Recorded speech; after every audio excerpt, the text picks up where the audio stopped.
Alors pour la sécurité, en principe, quand vous travaillez avec son Spring Security, qu'est-ce qui se passe? Toutes les requêtes HTTP, ils passent directement vers Dispatcher Servlet. Mais si vous travaillez avec Spring Security, si vous configurez votre application avec Spring Security, qu'est-ce qu'il fait Spring Security? Il va ajouter un filtre. En fait, dans les applications web J2E, c'est quoi un filtre? Vous savez, une requête, quand il arrive vers le serveur, la requête passe d'abord par ce qu'on appelle des filtres avant d'arriver vers les servlets. D'habitude, ce que nous avons fait, c'est plutôt une servlette. Une requête arrive directement vers la méthode doGet ou bien la méthode doPost de servlet. Mais si vous ajoutez un filtre dans une application, la requête invoque d'abord les filtres. On peut utiliser plusieurs filtres. Mais chaque filtre, qu'est-ce qu'il fait? Il prend la requête, il fait une validation. S'il accepte, la requête passe.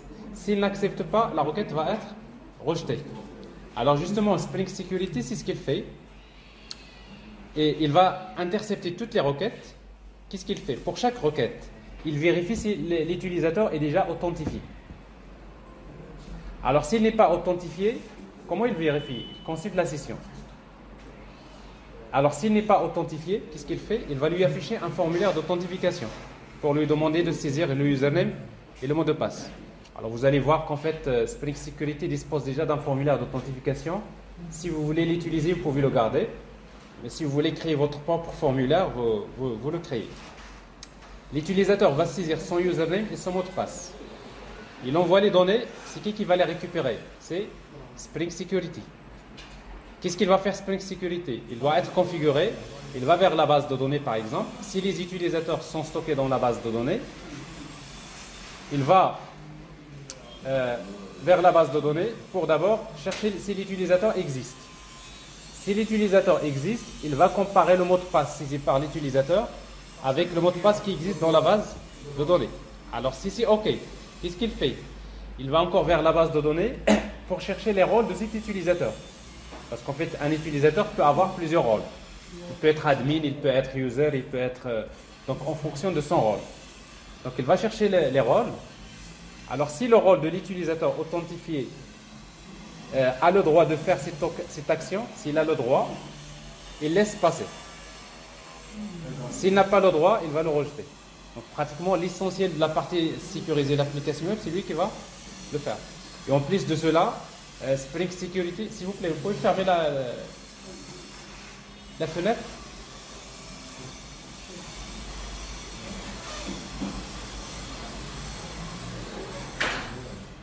Merci.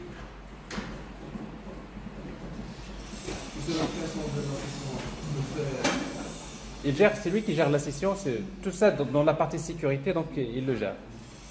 Alors maintenant, pour utiliser Spring Security, qu'est-ce qu'il faut faire? Bon, d'abord, au niveau des utilisateurs, bon, il existe plusieurs manières de stocker les utilisateurs. Vous pouvez les stocker dans une base de données. Alors si vous les stockez dans une base de données relationnelle, sans doute vous aurez besoin de créer 3 tables. Il y a une table users. Alors la table user généralement elle est définie par 3 colonnes. Username, c'est le nom de l'utilisateur. Le mot de passe, password. Alors le mot de passe doit être toujours encodé au niveau de la base de données. Il ne faut jamais garder les mots de passe en clair dans la base de données. C'est une faute professionnelle. On n'a pas le droit de garder en clair les mots de passe des utilisateurs dans la base de données. Alors pour cela, on utilise des algorithmes de hachage comme MD5.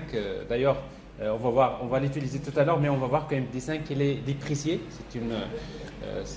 c'est déconseillé. Et après, il y en a d'autres comme Bcrypt, par exemple, qu'on va utiliser dans notre cas. Et après, vous avez une colonne active. Alors, cette colonne active, il est utile pour activer ou bien bloquer un compte. Donc, si vous voulez désactiver un compte, vous pouvez jouer sur cette colonne-là. Il y a la table roles, dans laquelle vous stockez les différents rôles de l'application. Alors, par exemple, dans mon exemple ici, donc j'ai 2 rôles, user et admin. Et après, un utilisateur peut avoir plusieurs rôles. Et un rôle concerne plusieurs utilisateurs. Donc, vous avez une relation mini to mini. Et dans ce cas-là, vous allez avoir une table d'association users role. Alors, il y a 2 colonnes, username et le rôle.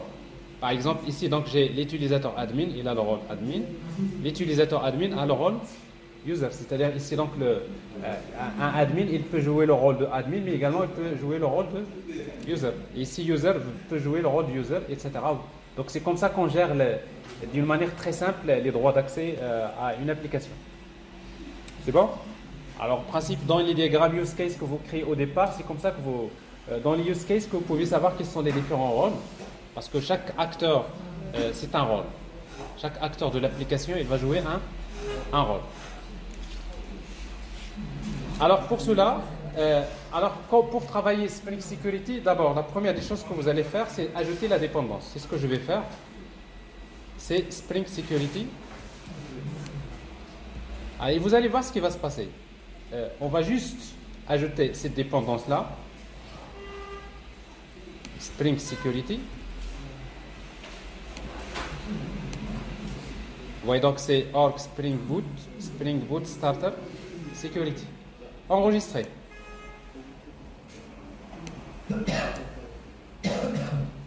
Je démarre l'application et vous allez voir que déjà, automatiquement, Spring il va vous afficher un formulaire d'authentification. Par défaut, donc il y a une configuration par défaut. Alors c'est ce que je vais voir ici, donc je redémarre.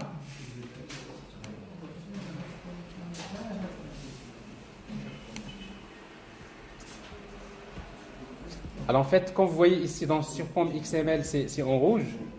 Ça veut dire qu'il n'a pas pu télécharger quelque chose. Alors qu'est-ce que vous faites généralement quand il y a un problème de dépendance? Vous faites ça. Ça c'est le Maven Update Project Force Update. Et comme ça, vous l'obligez à se reconnecter pour mettre à jour les dépendances. Donc ça, c'est l'un des réflexes que vous devrez avoir, en tout cas si vous travaillez avec Eclipse. Vous ne devrez jamais voir un point d'exclamation ou quelque chose en rouge dans votre projet. Ça veut dire quelque chose qui cloche. Alors maintenant, si vous voulez savoir si vous avez en plus dans POM XML une croix rouge, ça veut dire que c'est juste un problème de dépendance. Sinon, il faut aller vers les propriétés du projet, Java Build Path, et vous regardez dans les librairies, est-ce qu'il y a sur les librairies, est-ce qu'il y a quelque chose en rouge, est-ce qu'il y a un jar qui n'a pas pu télécharger correctement, etc. Ça vous donne une idée. Autrement, il y a une fenêtre qui s'appelle Problems. Ici, at Problems, il vous donne, s'il y a un problème, il vous indique ici des messages, c'est quoi le type de problème, ou bien Errors. Il y a une fenêtre qui s'appelle Errors, Window, Show View. Errors, vous pouvez la trouver dans, il y a Problems, il y a Errors. Vous pouvez la trouver dans Général, Errors Log. Ça également, ça vous donne parfois des indications.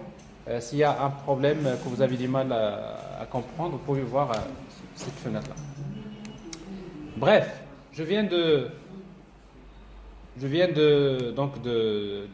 d'ajouter la dépendance de Spring Security. Maintenant, ce que je vais faire, c'est que je démarre mon application.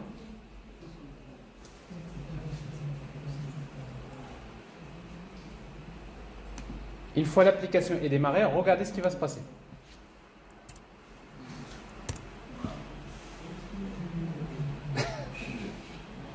Alors ici, donc, vous avez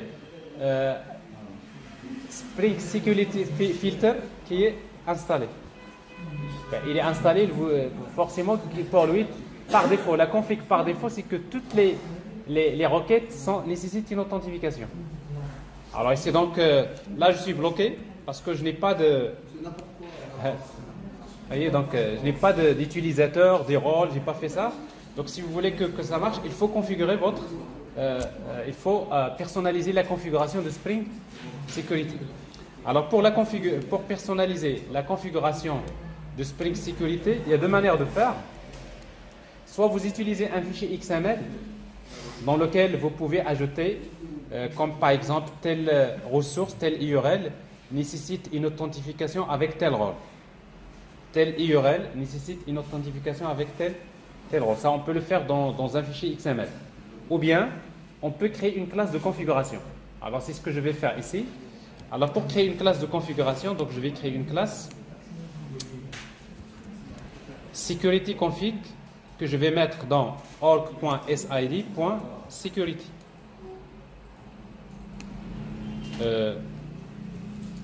Security config.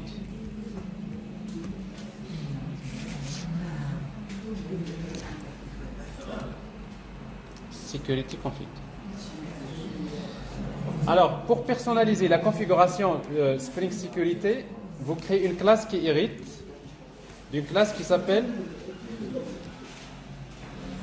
Web Security Configure Adapter. Web Security Configure Adapter. Alors, cette classe-là, il faut définir deux annotations. La première, c'est Configuration, sinon il ne sera jamais pris en considération. La deuxième, c'est Enable Web Security.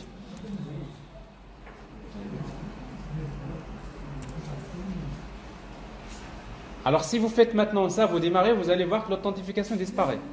Parce que là, vous êtes en train de personnaliser. Mais à un moment donné, c'est à nous de lui dire ce qu'il doit faire. Et après, on va redéfinir deux méthodes. Il y a la méthode configure, qui reçoit un objet de type config. Ah, vous avez raison. Configuration.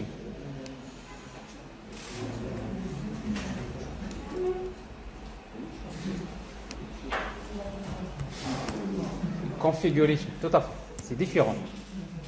Merci. Alors ça, non. Alors, ici donc, on va redéfinir deux méthodes. La première, c'est configure avec Authentication Manager Builder. La deuxième, c'est configure avec un paramètre HTTP Security.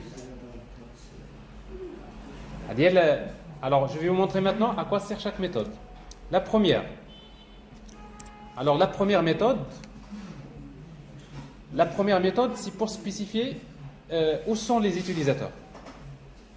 C'est la stratégie. Est-ce que les utilisateurs sont stockés dans une base de données? Ou bien est-ce qu'ils sont stockés dans un fichier texte ou tout simplement en mémoire? Ou bien est-ce qu'ils sont dans un annuaire LDAP de l'entreprise? Donc Spring Security, il vous offre toutes les possibilités. Lui, il va vers là où vous lui donnez pour chercher les utilisateurs et les rôles.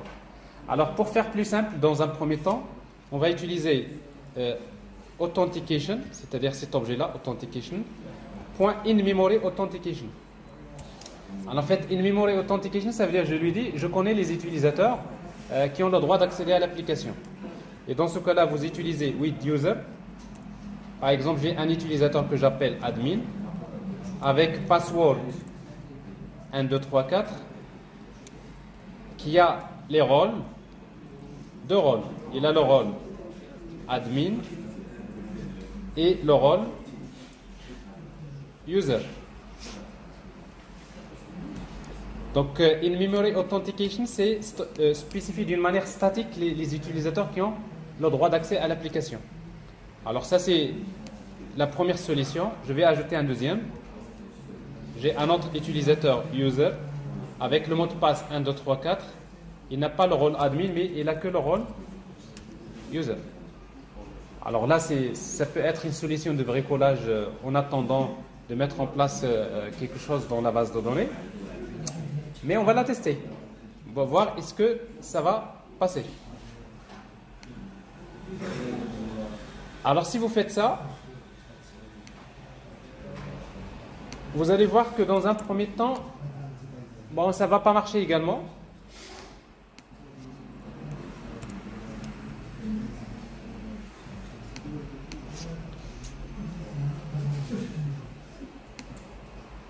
J'ai pas démarré.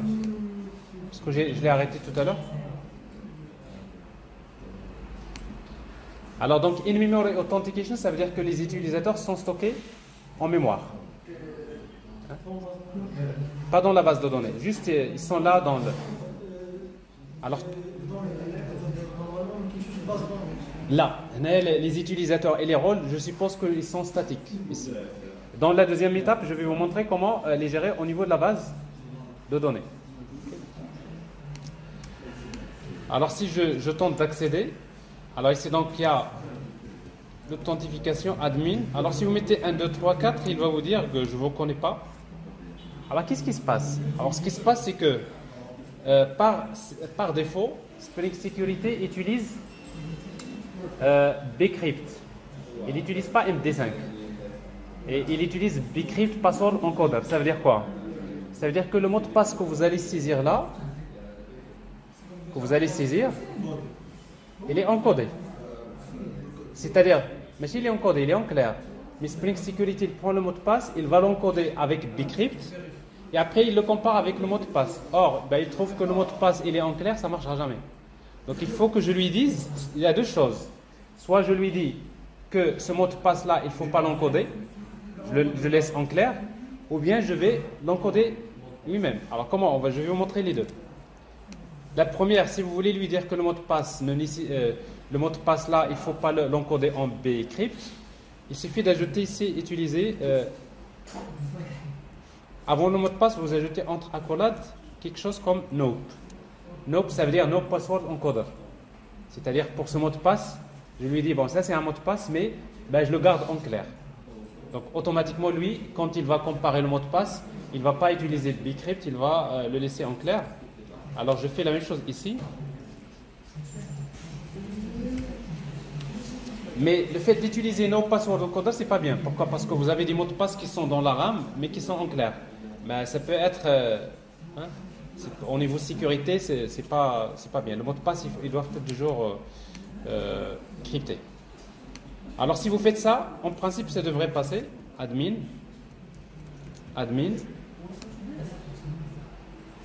C'est pas admin. 1, 2, 3. Admin. 1, 2, 3, 4. Alors ça passe. Alors sauf que ici donc en tout cas /index. Alors ici donc il n'y a pas de problème. Donc si vous mettez alors ici donc après il faut voir si vous voulez faire le logout dans notre ici dans notre menu on va ajouter un bouton logout qui fait appel à logout.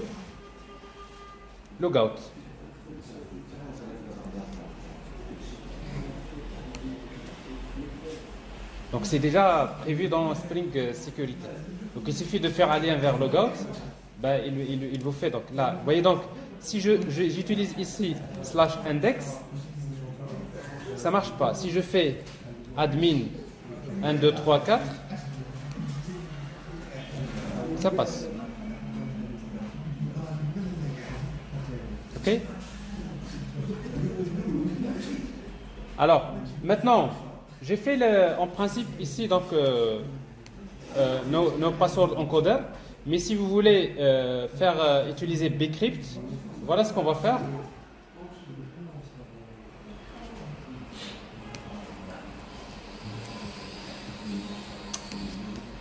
On va créer un objet. Alors, vous pouvez le faire directement ici. Bcrypt password encoder.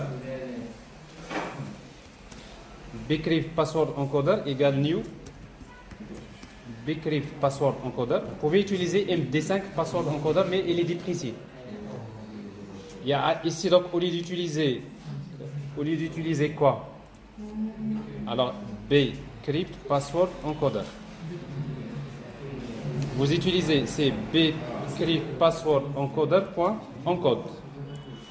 Et dans ce cas-là, vous mettez le mot de passe, c'est 1, 2, 3, 4. Alors là, c'est encore mieux, parce que vous dites le mot de passe, je l'encode avec bcrypt. Je fais la même chose ici.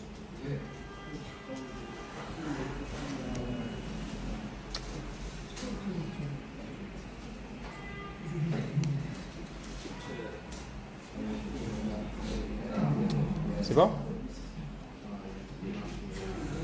Alors dans ce cas-là,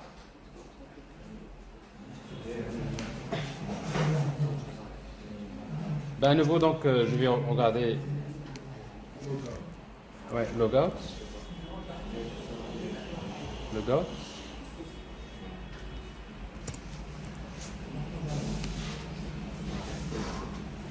Alors ici admin 1, 2, 3, 4.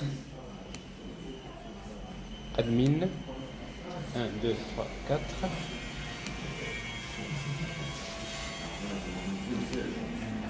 Alors, maintenant, j'ai bien encodé le mot de passe, mais il faut que je lui dise d'utiliser Bcrypt Password Encoder. Donc c'est authentication. Point.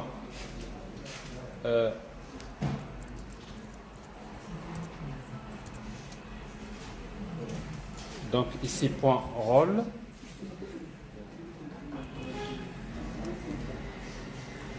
Alors password encoder. Point.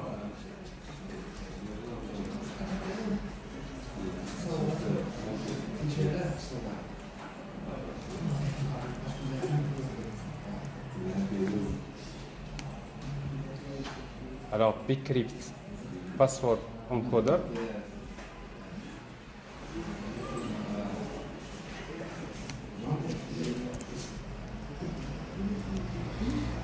Alors authentication. Point. In memory authentication. Point. Password encoder. Alors je vais utiliser. C'est-à-dire, en fait, vous avez encodé le mot de passe, mais il faut lui dire, tiens, quand tu vas récupérer le mot de passe d'un utilisateur, tu vas le comparer avec ce Bcrypt password encoder. Donc, il faut que ce soit c'est-à-dire l'algorithme de hachage que j'utilise pour encoder le mot de passe, ça doit être le même que va utiliser Spring pour comparer. En principe, ça devrait passer comme ça. Mais après, la manière de créer l'objet Bcrypt et tout ça, donc je vous montre juste l'idée. Mais quand vous allez en principe travailler avec JDBC Authentication, donc nous allons changer cette structure. Alors, admin.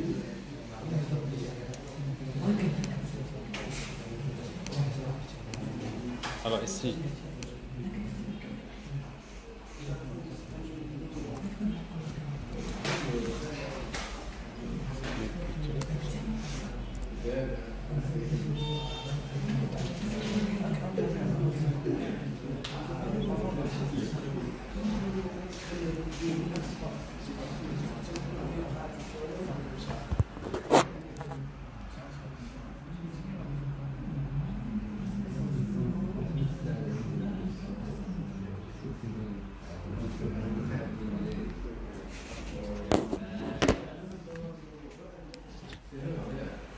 alors,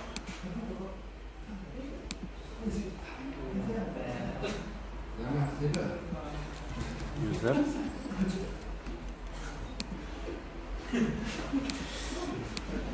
Voilà. Alors, ce que je vais faire, alors ici, donc password encoder. Qu'est-ce que j'ai raté?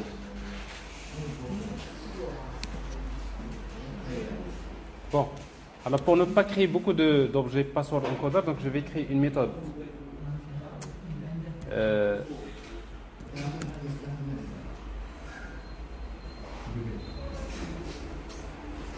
Bcrypt password encoder, get Bcrypt password encoder, return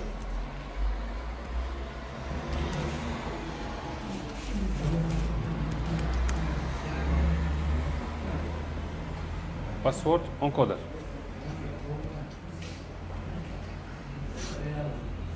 Alors cette méthode, je vais utiliser la notation bin. Alors ça veut dire quoi? Alors ça veut dire que ici, pour ne pas faire ça, je vais utiliser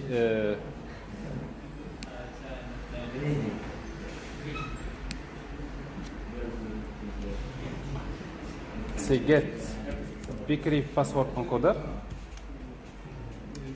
Mais quand vous avez une méthode qui utilise bin, qu'est-ce qu'il fait?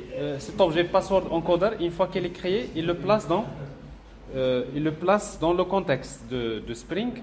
Ça veut dire que dans une autre classe, par exemple, vous êtes dans le contrôleur, si vous voulez l'injecter, si vous voulez utiliser le même objet créé, il suffit de déclarer un objet Bcrypt password encoder.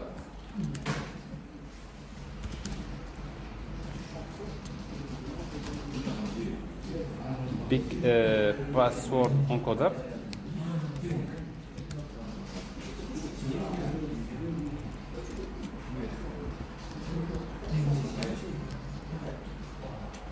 Alors, bcrypt password encoder. Et d'utiliser la notation hotwired. Bon, c'est-à-dire que ici, donc, dorénavant, là où vous allez, vous mettez juste hotwired, vous avez l'objet. Le fait d'utiliser ici bin, ça veut dire l'objet, il va être placé dans le contexte de Spring.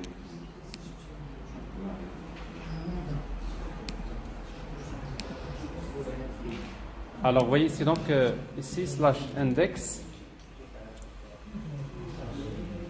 Alors, il n'y a pas de problème, je vais faire un logout.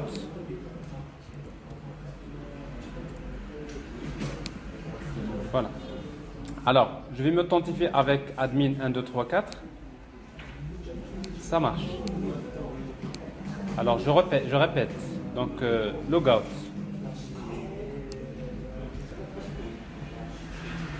Logout.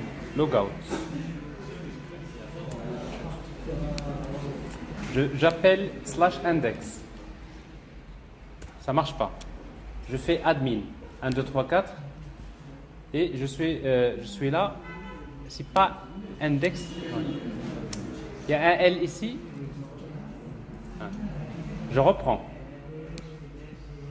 Logout.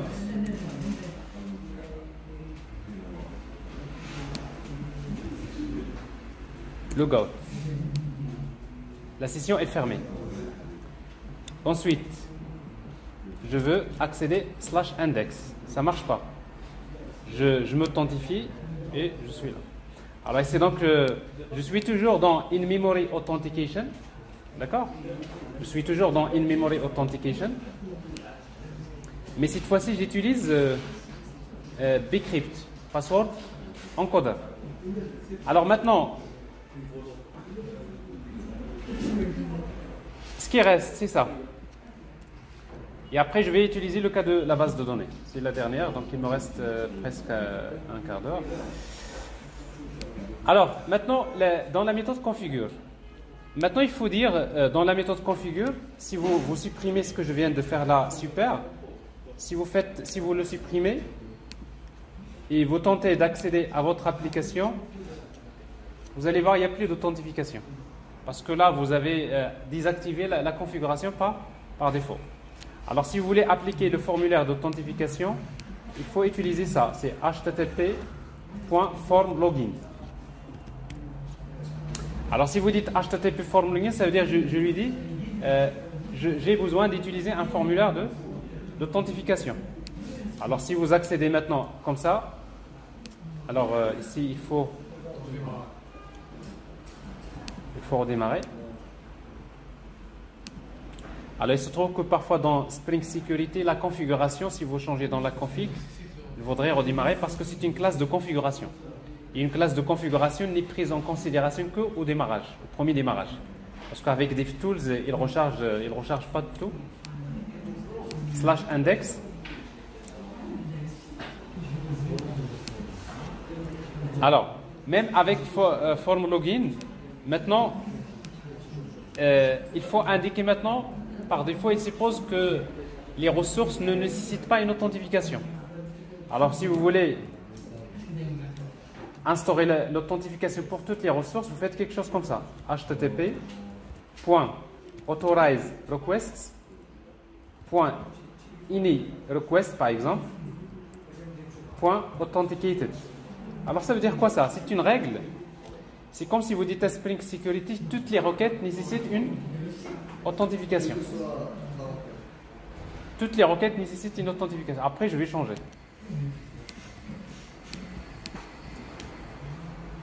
Toutes les requêtes nécessitent une authentification. Moi, c'est pas ce que je veux. Je veux pas. Donc, je vais juste spécifier. Je vais lui dire point. Par exemple, index, je voudrais pas nécessiter plutôt pour save et delete, ça devrait être un admin, n'est-ce pas? Alors, si je fais point authorize request int matchers, et ici vous avez des expressions régulières, vous pouvez mettre par exemple /save virgule delete slash save et delete. Alors save, delete, edit. Vous voyez, slash save, slash delete, slash edit. Je vais lui ajouter has role admin. Alors quel rôle? C'est admin.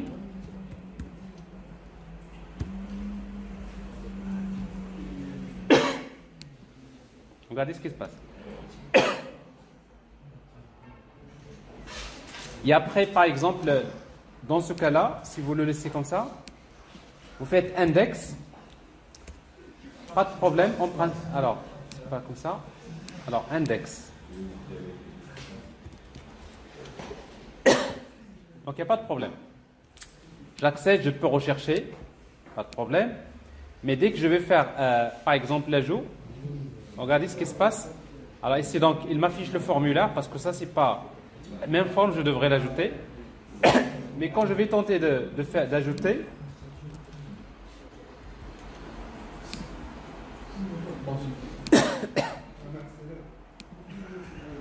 bah, il va me dire, là, je n'ai pas le droit et il m'oriente vers l'authentification. Alors, si je vais être correct, également, je devrais ici mettre slash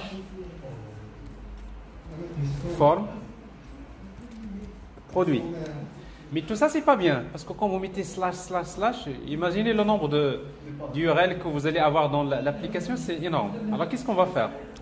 On va lui dire slash admin slash étoile. Alors, toutes les URL qui contiennent slash admin slash étoile, ça nécessite une authentification avec le rôle admin. Et après, si vous avez slash user slash étoile, ça nécessite d'être authentifié avec le rôle user. Alors si vous faites ça, il faut changer dans votre contrôleur. Alors ici, tout ce qui est, par exemple, index, bon, si je veux le laisser, ici, au lieu de delete, je vais mettre slash admin slash delete. Admin slash form. Admin slash edit. Admin slash save. Vous avez compris? Comme quoi la manière de regrouper les URL, c'est important par les rôles. Ici, donc, je vais mettre ici slash user. Alors, même pour faire index, on devrait avoir le rôle user. Mais il faut faire attention, maintenant, il faut changer dans les pages HTML. Alors, dans les vues HTML, forme ici, au lieu de slash save, vous allez mettre slash admin slash save. Dans edit, vous allez utiliser slash admin slash save. Et dans produit.html, au niveau de la recherche, c'est slash user slash index. Les liens slash admin slash delete slash admin slash edit slash, ça c'est index slash user slash index. Ça fait? Bon, c'est bon. Et dans la redirection également, ici, slash user. Et quand je redirige là, je devais slash user slash index. Alors ça, c'est les modifications à faire.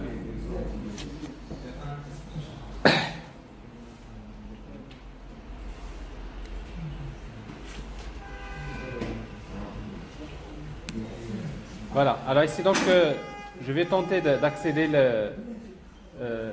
déjà par défaut. Je ne sais pas si j'ai quelque chose par défaut dans mon application, je ne l'ai pas fait, je vais l'ajouter. Vous avez Get Mapping.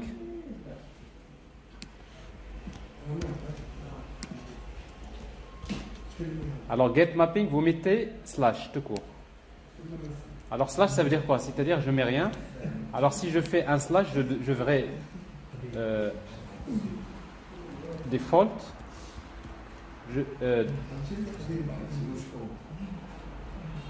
Default comme ça. Pas besoin de modèle. Je fais tout simplement une redirection. Voilà, c'est redirect slash user slash index. Alors c'est toujours bien de prévoir dans votre contrôleur quelque chose comme ça. Alors vous voyez, donc si je fais rien, donc j'ai l'authentification admin. Alors si je suis admin, bon, alors là c'est encore problématique. Pourquoi? Parce que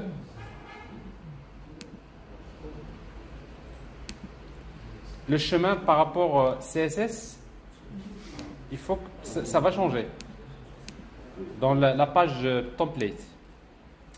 Ici, il faut mettre slash. Vous voyez, ici, vous mettez slash, un slash. CSS, ici. Et ça, c'est important. Pourquoi? Parce que avant, ça marchait parce que nous avons slash index. Mais ici, maintenant, vous avez slash user, slash admin, slash quelque chose. Donc, pour être sûr d'aller vers la racine du dossier statique, vous mettez, n'oubliez pas de mettre ici, slash. Sinon, le CSS, il ne veut pas le trouver. Je crois que c'est ça.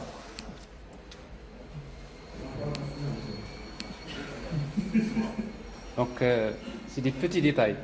Donc, dans le chemin du CSS, vous mettez slash, comme ça vous êtes sûr, quel que soit, si je suis maintenant dans user slash index, si vous mettez CSS par rapport à user. Donc, c'est pas par rapport à slash. Donc, il faut mettre slash, comme ça, il va vers la racine du class path, si vous voulez. Alors, donc je suis authentifié, je peux faire principalement, je peux ajouter. Alors ici 404, on a encore le problème ici, dans le menu. Template. Ici c'est slash, admin slash. Ici slash, user slash.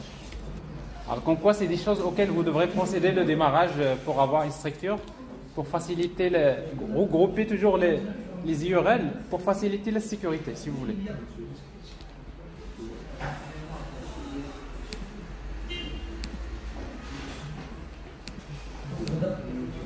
Voilà.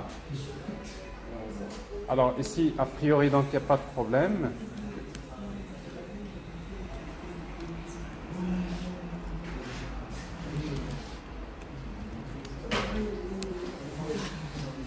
Alors ça c'est le...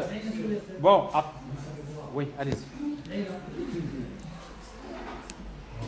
Maintenant, ça c'est l'authentification basée sur une memory authentication. Okay. Mais ça c'est vraiment pas la solution idéale. Si vous voulez faire quelque chose de mieux, on va utiliser JDBC Authentication. Alors pour cela, je vais désactiver ça.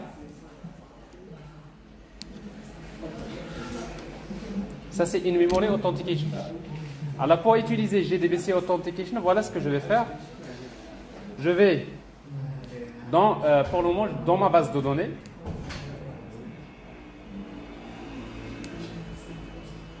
admin, je vais ajouter 3 tables. Les tables dont je vous ai parlé tout à l'heure. Dans ma base de données, comment il s'appelle déjà la base de données? Il faut que je m'assure que c'est la bonne. La bonne. Oui. Alors la base de données c'est DB4 MVC3.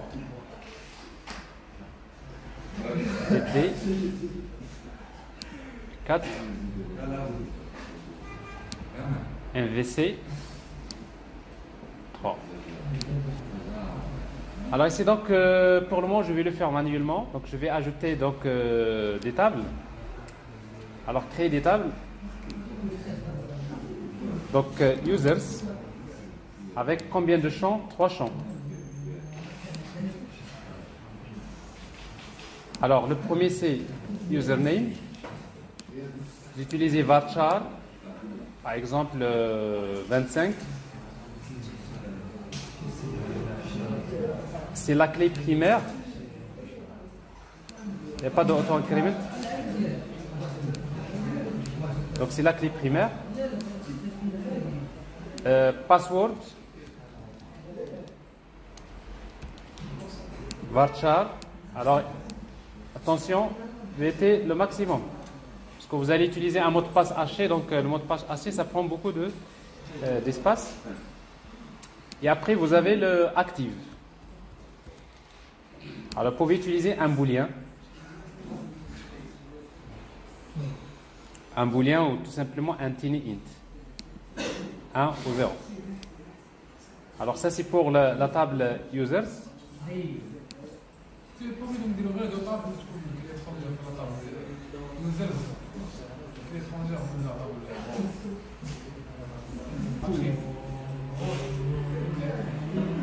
Généralement, c'est 3 tables. Donc, il y a la table users. Donc, je vais insérer quelques utilisateurs ici. Bon, j'ai un utilisateur user. Je vais utiliser donc admin. Le mot de passe, c'est 1, 2, 3, mais il devrait être encodé, haché. Alors ici, donc, je n'ai pas de bcrypt ici, je crois. Je vais utiliser MD5 qui est là. Et après, donc, je vais basculer par la suite. Je vais vous montrer comment utiliser. Alors, MD5. Okay. MD5. J'ai également un autre utilisateur user. Le mot de passe 1, 2, 3, 4. Haché avec MD5. Enregistré. Alors ici donc, j'ai les 2 utilisateurs qui sont créés. Alors j'ai besoin également de créer la table. J'ai besoin de créer la table rôle.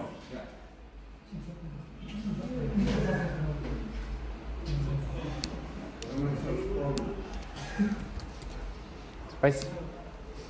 Rôle. Alors, pour la table rôle, j'ai besoin de combien de colonnes? Une seule. Je vais l'appeler rôle varchar 15 par exemple. C'est la clé primaire. Pas ici.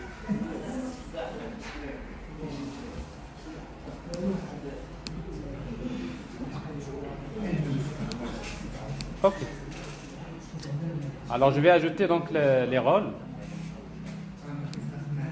Alors, j'ai 2 rôles. J'ai admin et j'ai le rôle user.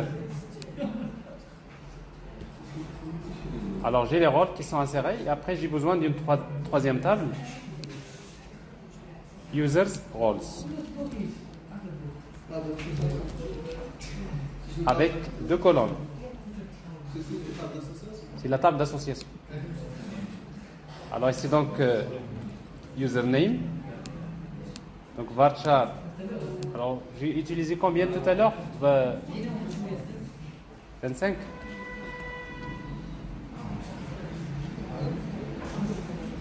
Et j'ai besoin du rôle.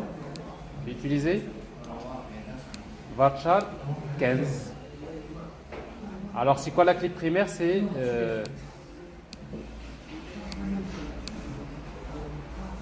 la clé primaire, c'est les 2, n'est-ce pas?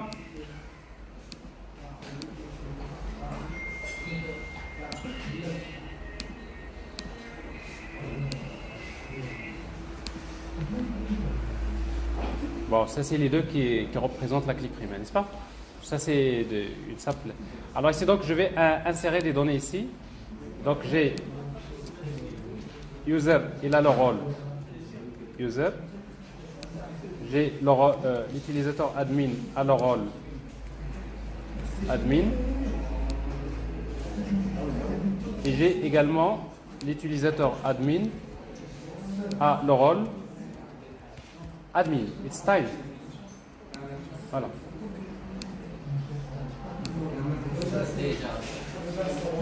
C'est déjà. User.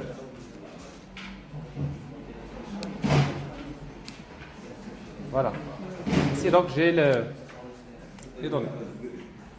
Alors ici, donc, une fois que je fais ça, je vous montre juste rapidement, parce qu'après, on va le continuer ici. Alors bref, donc avec JDBC Authentication, on va juste changer ça. Au lieu de in-memory, on va utiliser JDBC Authentication. Et pour cela, on a besoin de lui spécifier en fait deux requêtes. Il y a la requête qu'il va exécuter pour chercher l'utilisateur.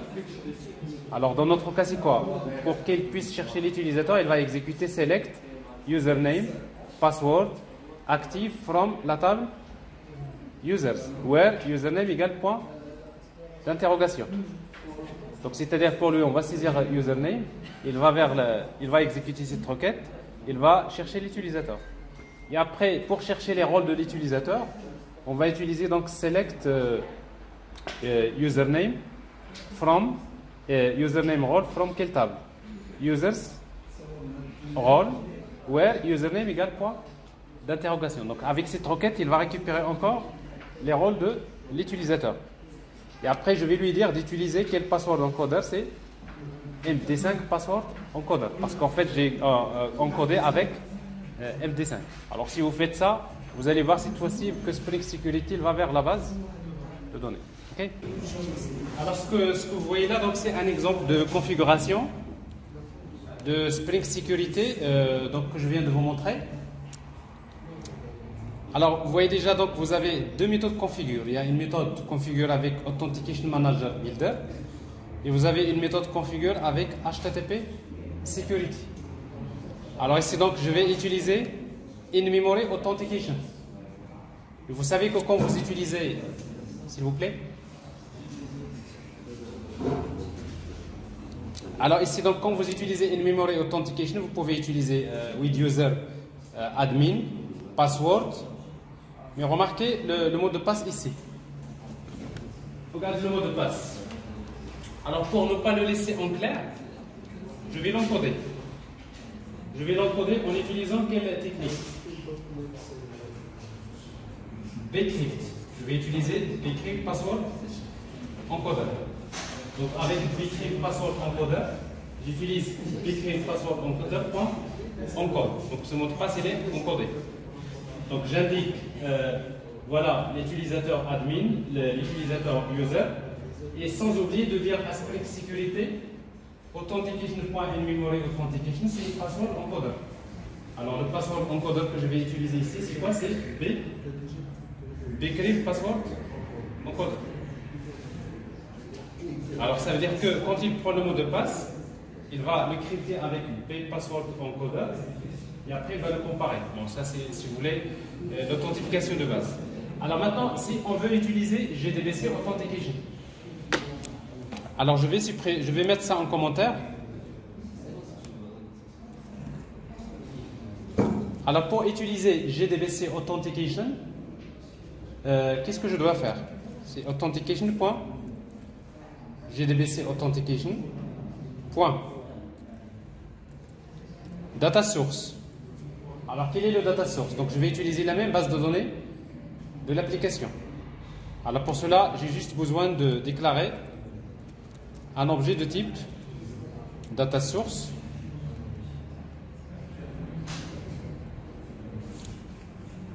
Data source. Data source.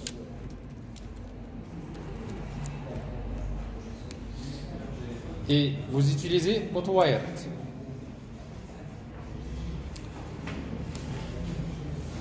Après, si maintenant vous avez le data source, maintenant vous allez spécifier users by username query. Alors ici, donc, quelle est la requête que je vais exécuter? Je vais regarder dans ma base de données.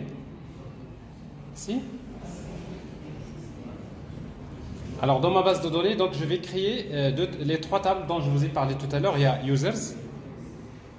Alors vous voyez donc users, donc j'ai deux utilisateurs. Ici donc admin user. Alors là, active, je ne dois pas mettre 0, je vais mettre 1. Alors ici donc, alors pour mettre à jour, j'ai oublié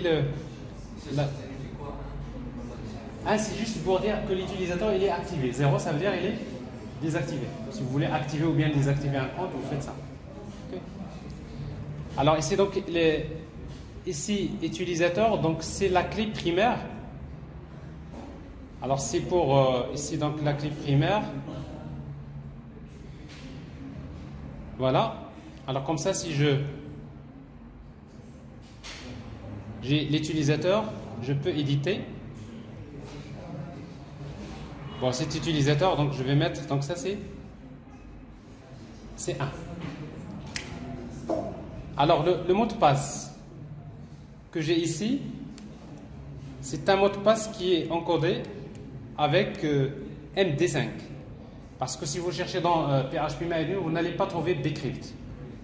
N'est-ce pas? Après, donc si vous voulez le faire, donc je vais vous montrer comment le faire. Alors ici, donc si vous, ça c'est MD5 enregistré. Bah, vous voyez donc ça c'est juste la fonction de hachage MD5. Alors la même chose ici, l'utilisateur user, c'est 1. C'est bon? Alors maintenant je reviens à mon application ici. Je vais lui dire c'est quoi username query, c'est select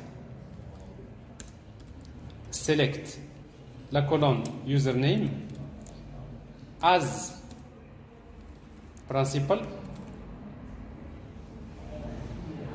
virgule password as credentials. Alors comme je disais donc pour Spring Sécurité, il faut lui indiquer que ça représente les username. Et pour lui indiquer qu'il s'agit bien de username, donc il faut pour lui username c'est principal et le mot de passe c'est credentials. Ça c'est typiquement à Spring Sécurité. Virgule la colonne active. Ensuite from la table users where user name égale point d'interrogation. Alors ça c'est la requête qu'il va exécuter quand l'utilisateur va saisir son username, son mot de passe. La première des choses qu'on va faire Spring Sécurité, il récupère username, il va exécuter cette requête là pour savoir est-ce que l'utilisateur existe ou pas. Alors que si l'utilisateur existe, ben, il va comparer le mot de passe saisi par l'utilisateur et celui qui est dans la base de données. Une fois que c'est bon, il a besoin d'exécuter une autre requête. Alors c'est quoi la deuxième requête? C'est authorities by username query.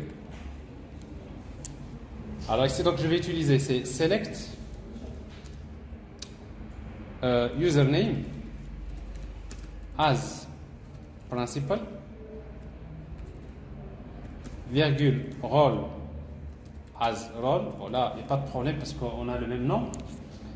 From, cette fois-ci la table. Quelle table? C'est la table que j'ai appelée users role. Alors dans users role, donc j'ai deux colonnes, username et role. Donc users, c'est la table d'association. Je ne sais pas si c'est pluriel. Voilà. From users role where username égale point d'interrogation. Mais la même chose sans oublier donc principal ici role. Alors ça c'est la deuxième requête qu'il va exécuter. La troisième chose qu'il faut faire, c'est une fois que les rôles sont chargés, on va utiliser rôle préfixe. Alors le rôle préfixe, on va utiliser rôle underscore. C'est-à-dire pour lui, à chaque fois qu'il y a un rôle, ben, il va lui ajouter un préfixe. C'est-à-dire si le rôle s'appelle admin, donc pour Spring Security, par la suite, ça devient rôle underscore admin. Et sans oublier une chose, maintenant, quand il va comparer le mot de passe saisi par l'utilisateur et celui qui est stocké dans la base de données, il faut lui dire quel est l'algorithme utilisé pour encoder. Alors dans la base de données, on a utilisé MD5, n'est-ce pas? Donc je devrais utiliser point password encoder, c'est new MD5 password encoder. Mais si vous cherchez MD5 password encoder, non seulement il est déprécié, mais dans la version actuelle, il est carrément, si vous la cherchez, donc vous n'allez pas tomber. Okay. Alors c'est la raison pour laquelle, au lieu de MD5, si vous voulez utiliser MD5, bon, il faut l'activer dans les dépendances en tout cas. Sinon, vous utilisez Bcrypt. Bcrypt password encoder.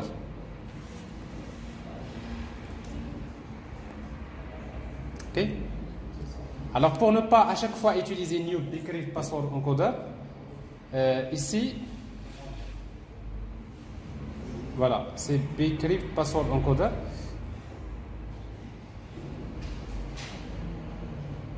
Pour ne pas le faire, j'ai ici une méthode, j'ai créé une méthode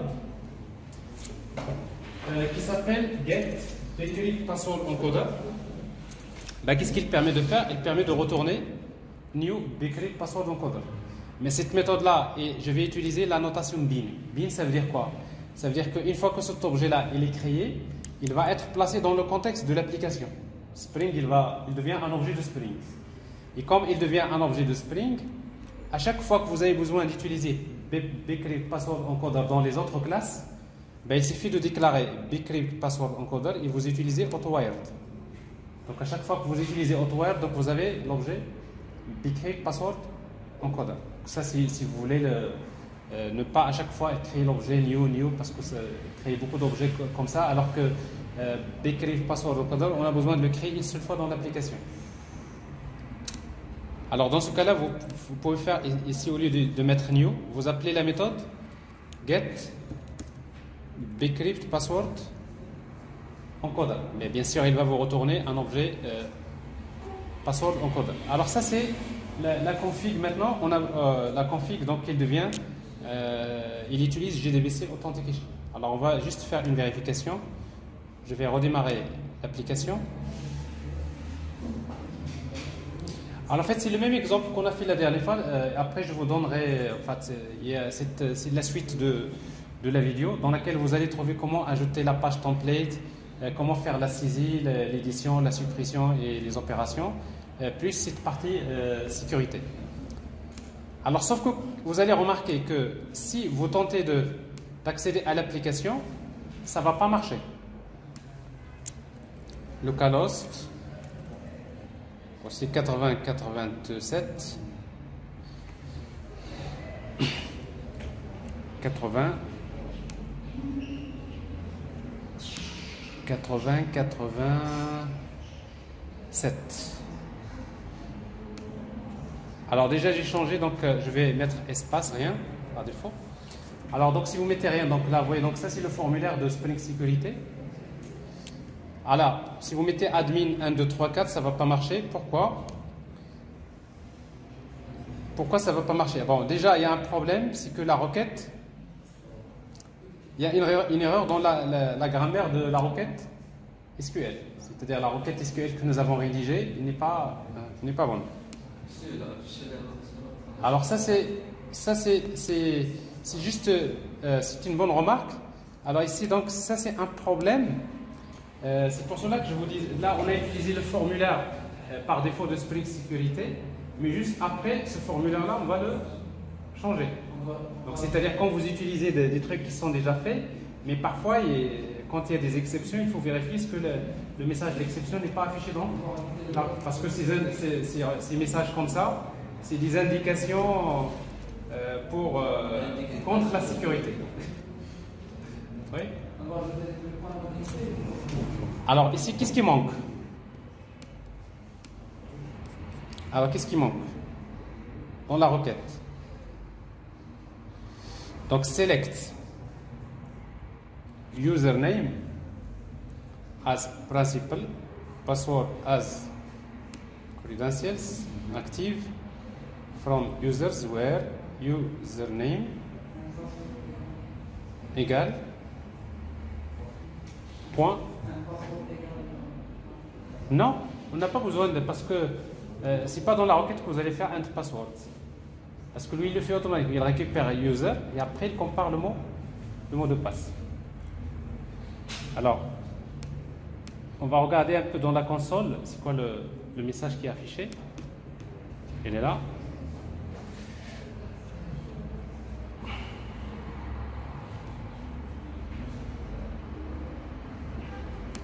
Bad select username principal role as role where un non-colon role.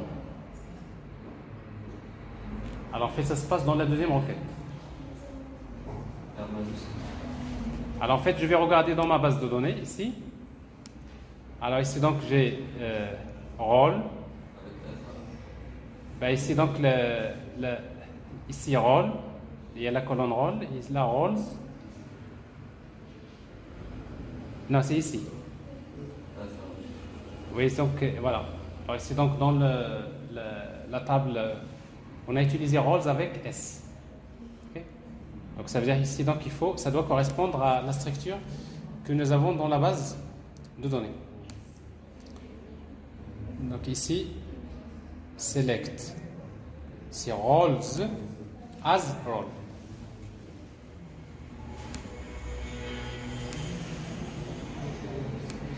Alors jusqu'à présent, on n'a pas encore géré les exceptions. C'est-à-dire à un moment donné, on va gérer les exceptions. Si vous voulez personnaliser les messages, quand il y a une exception, voilà le... Alors pour éviter d'avoir des messages sur l'interface comme tout à l'heure.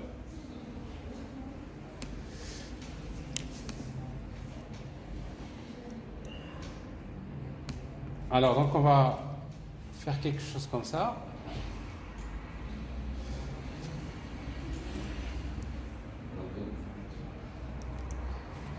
Alors, bon, de toute façon, quel que soit ce que vous allez taper, il doit vous rediriger vers login.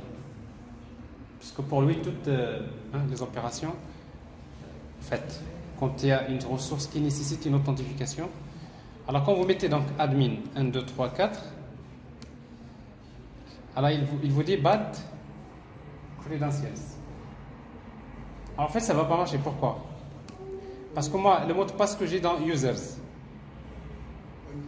c'est MD5. Alors que je lui ai demandé d'utiliser Bcrypt. Ça ne marchera jamais, n'est-ce pas? Alors ce qui fait que quand vous allez stocker le mot de passe dans la base de données, lui-même il doit être en format Bcrypt. Alors si vous voulez faire... parce qu'en fait le problème c'est que dans l'interface que j'ai ici de phpMyAdmin, quand vous avez un utilisateur, si vous éditez, si vous voulez changer ce mot de passe là, ici donc il n'y a pas de Bcrypt. Il y a plein de trucs, Bcrypt, il n'y en a pas. J'ai déjà cherché plusieurs fois. Alors qu'est-ce que vous allez faire? Donc ça veut dire que vous ne pouvez pas le faire là, et dans ce cas-là vous allez le faire au niveau de l'application. C'est-à-dire, ce que je vais faire, c'est que j'ai un objet Bcrypt ici, qui est créé. Alors, au démarrage, je vais juste utiliser system.out.println Bcrypt password encoder encode 1, 2, 3, 4. Bon, si vous voulez, avec votre application, vous lui donnez un mot de passe, il vous donne le Bcrypt. Alors maintenant, si les utilisateurs que vous ajoutez, vous les ajoutez à travers l'interface de votre application, c'est comme ça que vous allez le faire. C'est-à-dire, on règle le problème au niveau de l'application. Ce n'est pas au niveau de l'interface de la base de données. Alors, je vais exécuter.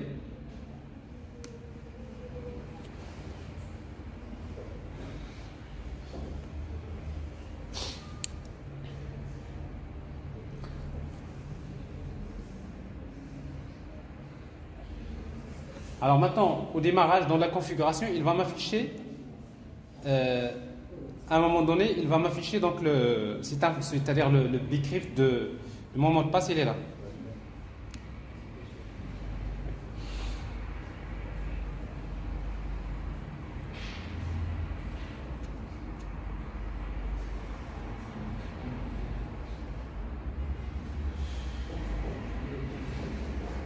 Il est là.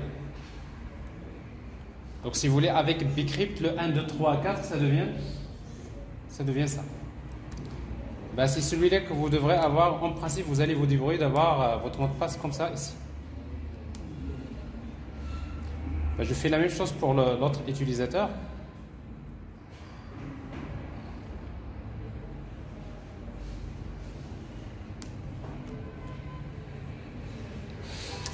Alors ça, c'est JDBC Authentication. De toute façon, même JDBC Authentication, c'est une solution. Vous allez voir dans les prochains cours, on va utiliser une autre solution qui est beaucoup meilleure que celle qu'on est en train d'utiliser.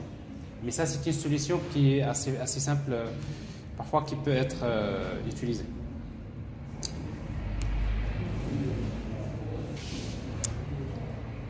Alors, j'ai l'application. Ben, je reprends.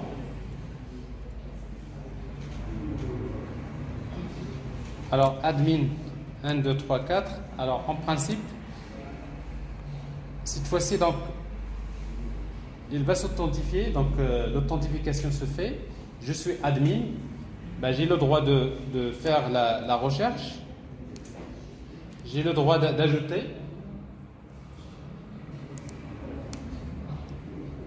Alors la validation, donc c'est déjà réglé, save. Donc vous voyez donc les messages de validation.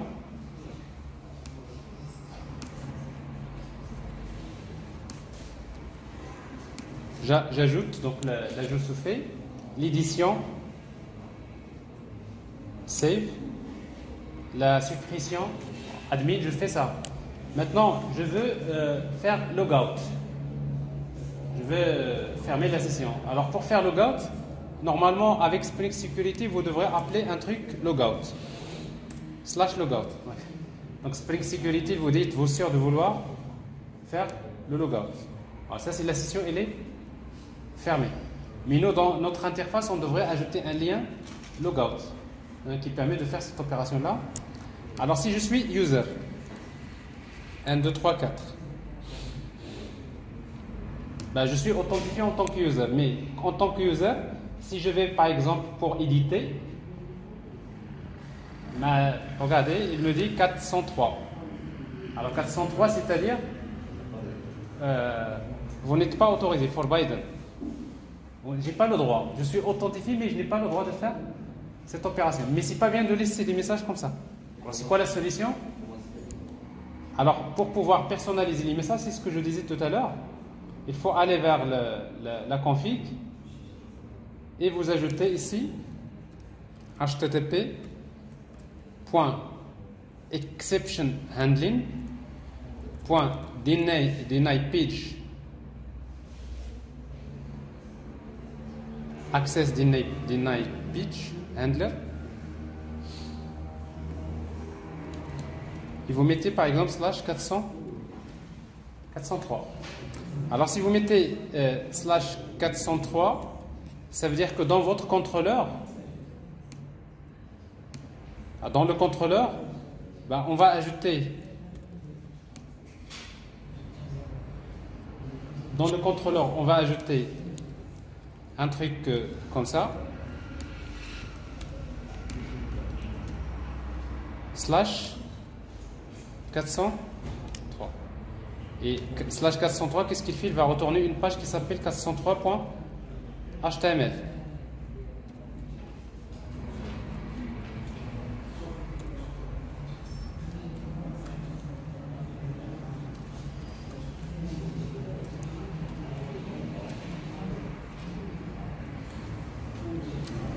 Alors maintenant, ça c'est ce que vous allez faire. Maintenant, on va créer une page 403.html. Alors pour créer une page 403.html, je prends la même page, par exemple, allez, produit.html, CTRL-C, CTRL-V. Ben, je l'appelle 403.html. Mais je dois supprimer. Alors ici dans Fragment Content, je vais supprimer tout ça, le contenu.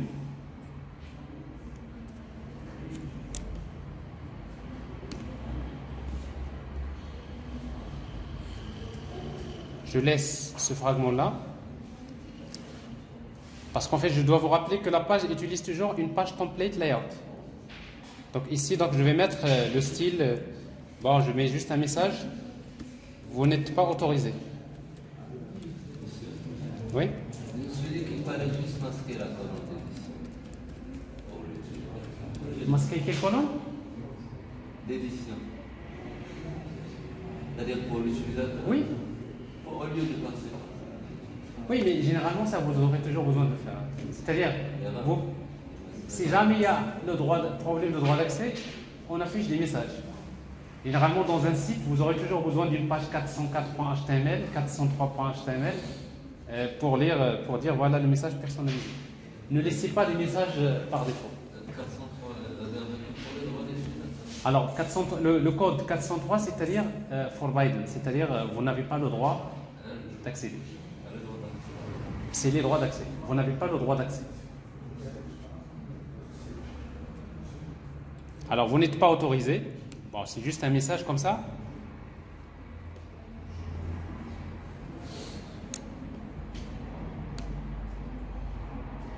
Je reprends.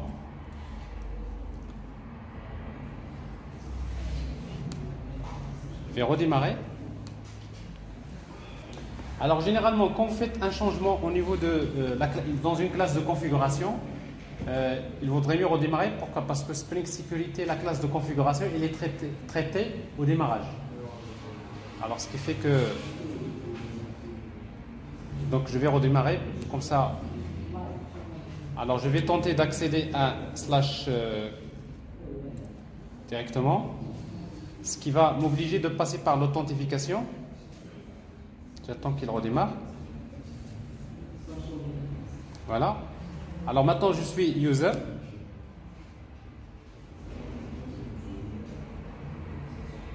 Je suis un utilisateur. Normalement, ces liens-là, on va les masquer. Mais c'est juste pour vous dire, le fait de les masquer, ce n'est pas toujours la meilleure solution. Parce que même si vous les masquez, l'utilisateur à travers, il peut toujours, celui qui va attaquer votre site, il peut toujours à partir de sa machine envoyer une requête vers votre serveur. Ce n'est pas le fait de les masquer que vous avez réglé le problème. Il faudrait que côté serveur, il ne doit pas autoriser l'opération. Donc ça veut dire que même si je les garde maintenant, si je les garde comme ça, après je peux les masquer. Donc même s'ils sont visibles, vous n'avez pas. Mais généralement, il faut faire les deux. Monsieur, tu dois faire les deux. Mais c'est bien toujours de voir les choses comme ça. C'est-à-dire même au niveau de l'IHM, même si on arrive à se débrouiller pour avoir, parce qu'il y en a ceux qui font ça.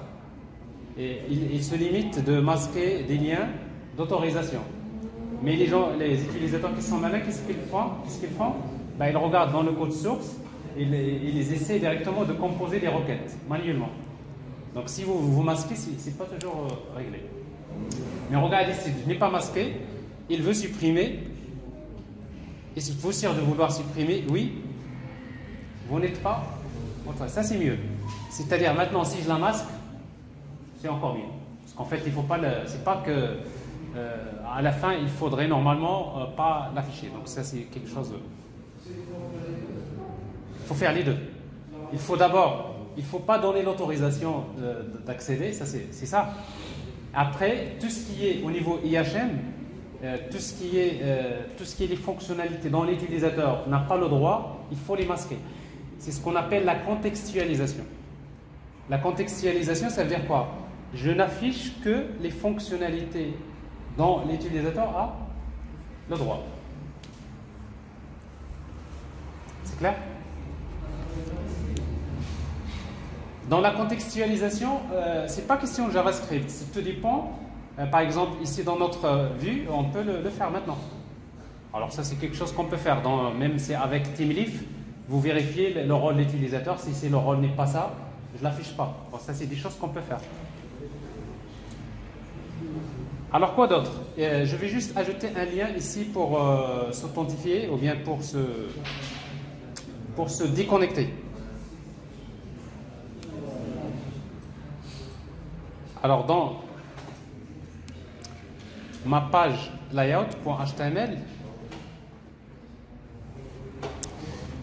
dans la page layout, j'ai ici, je vais ajouter un UL. LI, toujours classe nav, et je vais utiliser pull right.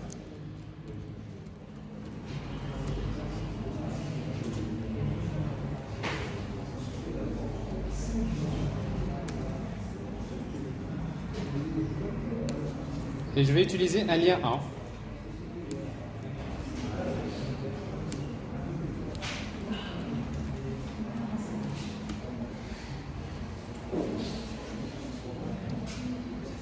Alors ici donc à ce niveau-là, qu'est-ce que je vais faire? Je vais utiliser, j'appelle une action / logout.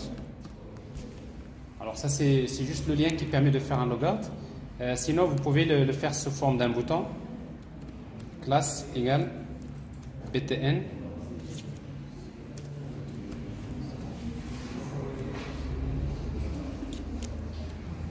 en rouge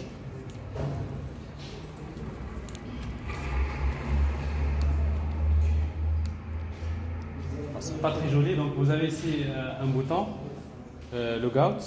Si vous cliquez dessus, alors il va vers là, il y a quelque chose qui cloche, j'ai oublié une accolade. Ici donc, ça c'est c'est th href. Parce que href, on a vu que quand vous utilisez href, ça c'est HTML classique, mais avec TeamLeaf vous utilisez th href.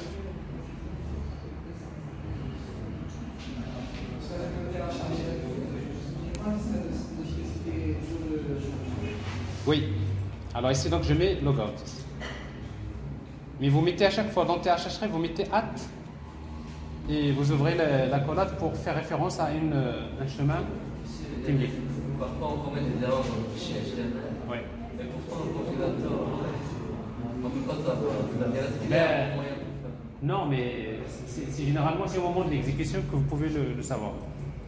Alors, ça c'est la puissance des IDE. Alors, avec Eclipse, au côté HTML, c'est pas vraiment l'idéal.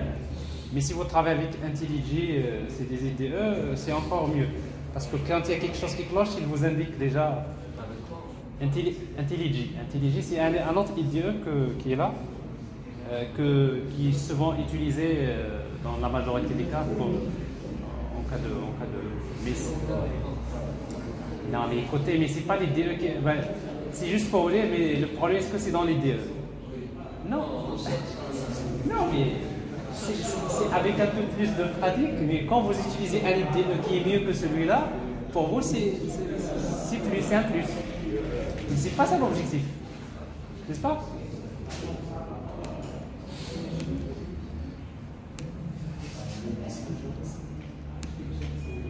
Alors voilà, ici donc. Logout.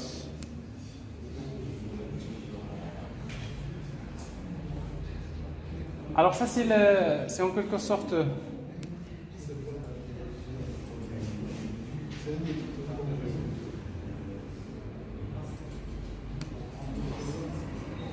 alors autrement vous pouvez le laisser vous pouvez laisser le même style.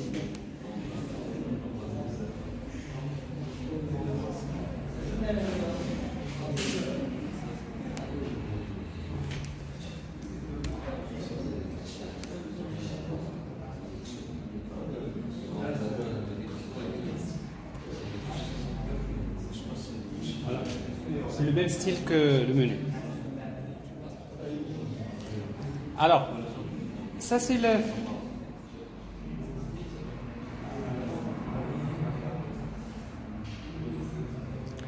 Alors, vous pouvez également faire des choses comme ça. C'est login, logout. Login, point d'interrogation, logout. Également, c'est-à-dire vous voulez aller vers login, mais avec une opération de logout. Bon, alors juste la dernière chose, bon c'est presque le temps, le formulaire. Si vous voulez maintenant créer un formulaire d'authentification, vous aurez juste besoin d'utiliser dans Security Config, ici, vous allez ajouter .login page. Et là, vous mettez slash login. Ça veut dire que maintenant, dans votre contrôleur à nouveau, vous allez encore ajouter une autre action slash login.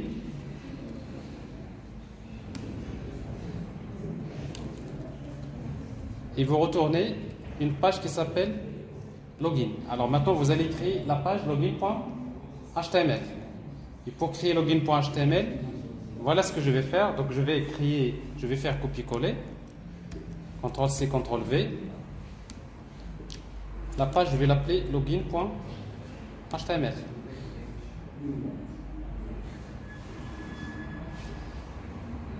Et dans mon login.html, je vais garder le même style ici.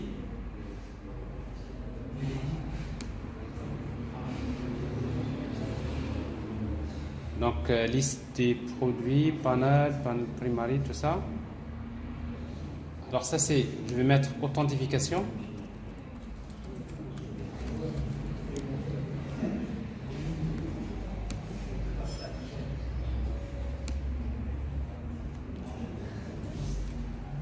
On va supprimer tout le reste.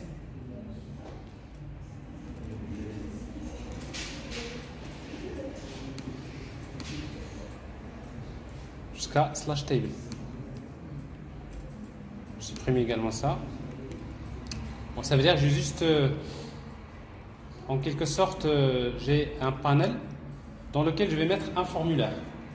Alors pour créer un formulaire, donc vous pouvez utiliser form.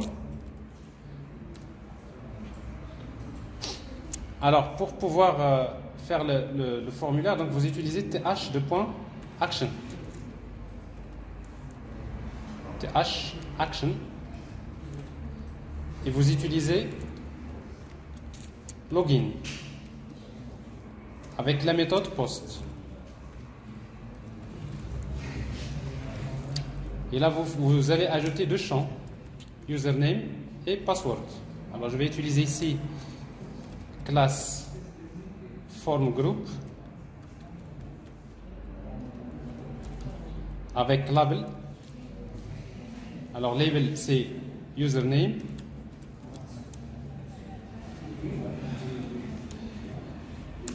On va utiliser classe control label. Et j'ai besoin d'un champ de type input, type égal à texte, name égale username. Et je fais la même chose avec la classe form control.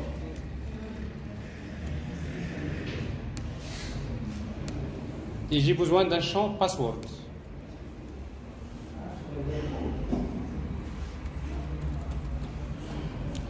Alors type password, name, password. Alors ça c'est obligatoire. Ça doit s'appeler username et l'autre ça doit s'appeler password. Ici donc ça doit être un slash plutôt ici login. Slash login. Et après un bouton submit.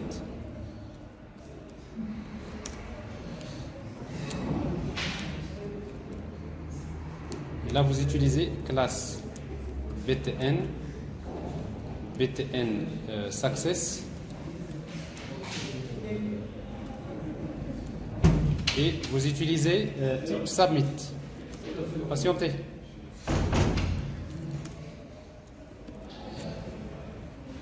Alors si vous voulez que le formulaire prenne la moitié de la page, vous utilisez call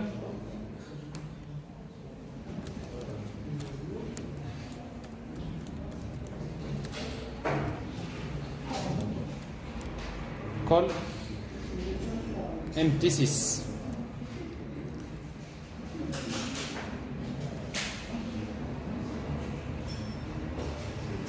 Alors MD6, donc c'est pour vous rappeler MD6, ça veut dire quoi?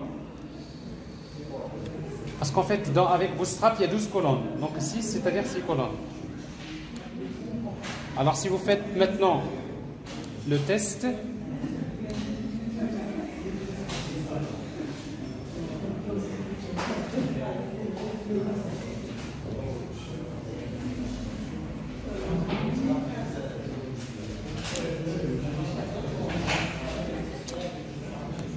Alors cette fois-ci, si vous vous tentez d'accéder à l'application, en principe,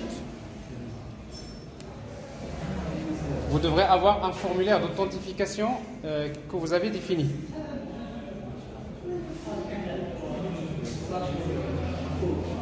Voilà.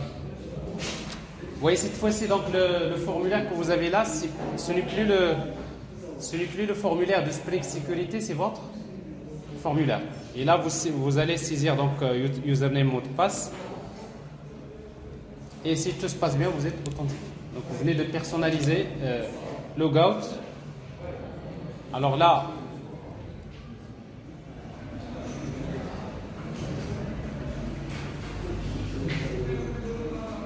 à définir. Donc ici, en principe, ce que je peux faire juste pour dans mon interface, au lieu de faire ça, donc vous allez appeler, au lieu de faire logout, vous mettez login, point d'interrogation, logout.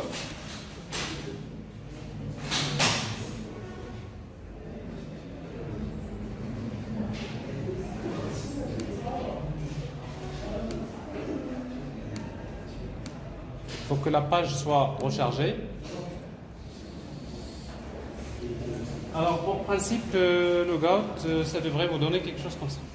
Bon, c'est-à-dire au lieu de mettre /logout, vous mettez /login, point d'interrogation, logout. Mais en principe, ça c'est quelques petits détails que vous-même vous allez, en fait, dans cet exemple-là, vous allez l'avoir, d'accord? Et vous allez, à partir de l'exemple que vous avez fait la dernière fois, vous allez faire la suite et vous allez jusqu'au bout. Et quand vous arrivez là, c'est que vous avez déjà les concepts de base sur Spring MSQ.